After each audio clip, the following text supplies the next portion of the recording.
Hi, I'm Jonathan. I'm gonna try and go through the code fast. First, we include the two libraries, IOStream and the CMath IOStream is for the output and input, and CMath contains all the functions we have to use in the program. So we're using namespace standard because we don't want to write standard in front of every cout or cin. And then we define pi because we have to use pi to calculate the cosine and the sine and tangent.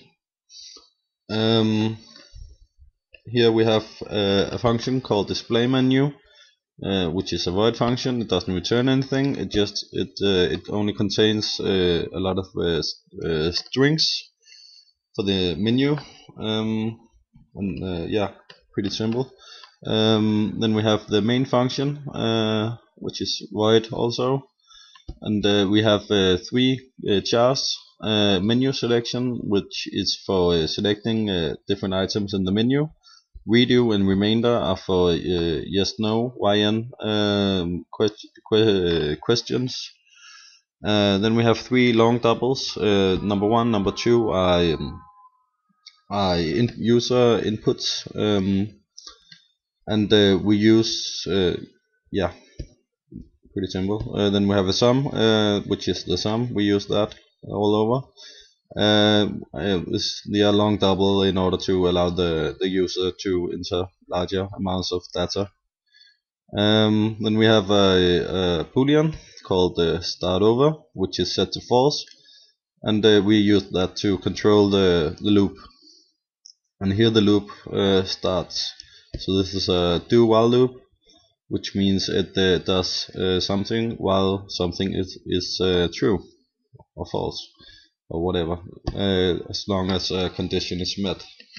And first we have the display menu, which is the function from before that's called. So we get the menu, then the user types in what menu item he wants, and then the switch cases will start. So the first one is addition, and it's gonna give you the current sum. Then it's gonna ask you to enter a value that you want to add to the current sum, and you get that here. And then it's gonna put them together, and it's gonna assign that value to the sum, and then it's gonna print the sum out. After that, it's gonna ask if you want to convert the sum into an integer, and if you it's in an if statement. So if you type y, then it's gonna change it into an integer, and if you type no, n, then it's gonna break. Or actually if you type anything else than y, it's just else, it's going to break. Then if you type yes, then it's gonna ask you also if you want to convert it back to a long double, and it's the same process again. And then it's gonna break if you say no. If you say yes, it's gonna say to continue press C, and then it's gonna break. So same thing for subtraction. It's just a minus right here, and same thing for multiplication, same thing for division. Then we have modulus, and here we just type in the value again like before, and it's going to calculate that and assign that to the sum. And we have to make them into integers, say the integers, because when you calculate with modulus, you can't use doubles or long doubles or whatever. You have to use the integer, and then it's gonna print it like before. And here we don't give the option of converting it to an integer because it's already an integer, so we only give the option of converting it back to a long double. Here in case 6 we have sine, and if you use the function, it's gonna take your sum and it's gonna find the sine of that by saying your sum times pi that we defined in the precompiler, and then divided by 180. Then it's gonna assign that to the sum and then print the sum, and then the integer again and the long double if you want to do that. And then we have the cosine, which is the same thing, just with cos. The tangent, same thing with tan. And then we have the square root, almost the same thing. You just get the square root of your sum, whatever that is, and it's gonna assign that to sum and print it. Then we have the exponentiation, where we use the sum as the base, and then you just have to pick an exponent and type it in, and it's gonna calculate the power of that to your sum. Same thing again with the integer and the long double. Then we have the case S if you want to see your sum, it's just a break. A case C if you want to clear your sum, and it's just assigned the value of 0 to the sum again, and then it's gonna break. Then we have the default, which is anything else than that hasn't been covered by the above cases. And if you type something in like F or A or whatever, then you get an error, invalid input, and then it's gonna break.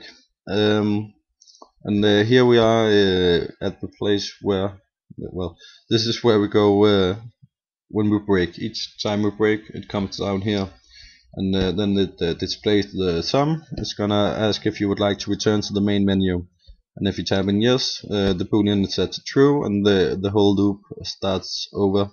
And otherwise, it's gonna break, which means the code will end, and it's gonna close the console. In the end here we have the while statement. So as long as the boolean start over is true, then the loop will run, and that's pretty much the code. I'm just gonna try and run the code real fast. It's 23:23 now. So this is the menu. I'm gonna add 100, 200. It's gonna ask me if I want to change to integer. No. Back to the menu. Yes. Subtraction. I'm gonna subtract 23. Yes. I'm gonna multiply that by 34. No. Yes. I'm gonna divide that by 12. No. Yes. Then we're gonna take the modulus. 23. It's 18. No. Yes. Then we can take the sign of that, which is that. Then we can try and clear the sum and return. And I'm just gonna add, say 120. No. Yes. And we can take the cosine of 120, which is minus 0.5, and we can try and make that into an integer, and then make it back, turn it back, continue. Then we can take the tangent of that, and I'm gonna clear the sum again. I'm just gonna add, say 300. And then take the square root of that. Yes, and then I'm gonna go into exponentiation and just turn it back. And just S to see the current sum. And the last one is just if you type something wrong, you get an error message, and you ask if you want to go back to the menu like before, and if you say no, it's gonna quit. And that's it.